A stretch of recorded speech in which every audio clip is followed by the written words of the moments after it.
10 अगस्त 1975 को हजारीबाग के पास नेमरा गांव में झारखंड के मौजूदा सीएम हेमंत सोरेन का जन्म हुआ।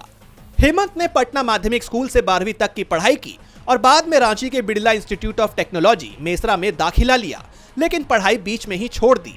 हेमंत झारखंड के पूर्व सीएम और झारखंड मुक्ति मोर्चा के संस्थापक शिबू सोरेन के बेटे हैं।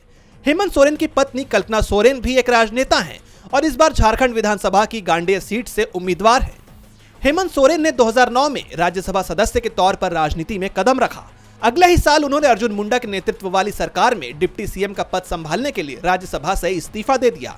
हालांकि 2 साल बाद भाजपा जेएमएम गठबंधन की सरकार गिर गई और राज्य में राष्ट्रपति शासन लगा दिया गया। इसके बाद साल 2013 में उन्होंने कांग्रेस और आरजेडी के समर्थन से झारखंड के सबसे कम उम्र के मुख्यमंत्री के तौर पर शपथ ली। हालांकि मुख्यमंत्री के तौर पर हेमंत सोरेन का पहला कार्यकाल 1 साल का ही रहा, क्योंकि 2014 के चुनाव में भाजपा ने सत्ता हासिल कर ली और रघुवर दास झारखंड के मुख्यमंत्री बन गए।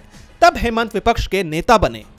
इसके बाद कांग्रेस और आरजेडी के समर्थन से हेमंत 2019 में सत्ता में आए और इस चुनाव में जेएमएम ने 81 सदस्यीय विधानसभा में अकेले 30 सीटें जीती, जो कि पार्टी का अब तक का सबसे अच्छा प्रदर्शन रहा है।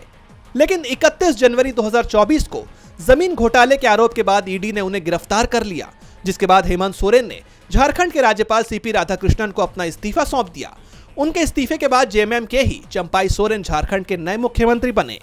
लगभग 5 महीने जेल में रहने के बाद हेमंत सोरेन 4 जुलाई 2024 को रिहा हुए और राज्य के 13वें सीएम के तौर पर फिर से शपथ ली। संक्षेप में एक बार हेमंत सोरेन के राजनीतिक सफर पर निगाह डालें तो उन्होंने साल 2003 में छात्र राजनीति में कदम रखा। साल 2005 में दुमका सीट से पहला विधानसभा चुनाव हारे। साल 2009 में हेमंत पहली बार दुमका सीट से विधानसभा चुनाव में जीते।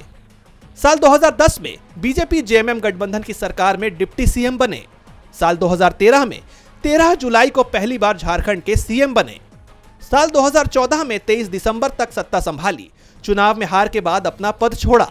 साल 2019 में 29 दिसंबर को दूसरी बार झारखंड के सीएम बने। 31 जनवरी 2024 को जमीन घोटाले के आरोपों पर गिरफ्तारी से पहले इस्तीफा दिया और चंपाई सोरेन को सीएम बनाया। 4 जुलाई 2024 को रिहा होकर दोबारा सीएम पद की शपथ ली। इस बार के विधानसभा चुनाव में हेमंत सोरेन बरहेट से मैदान में हैं। प्रचार के दोनों चरणों में हेमंत ने 100 से भी अधिक रैलियां की हैं। अब देखना होगा कि हेमंत सोरेन की ये मेहनत कितनी रंग लाती है। डीबी लाइव की रिपोर्ट।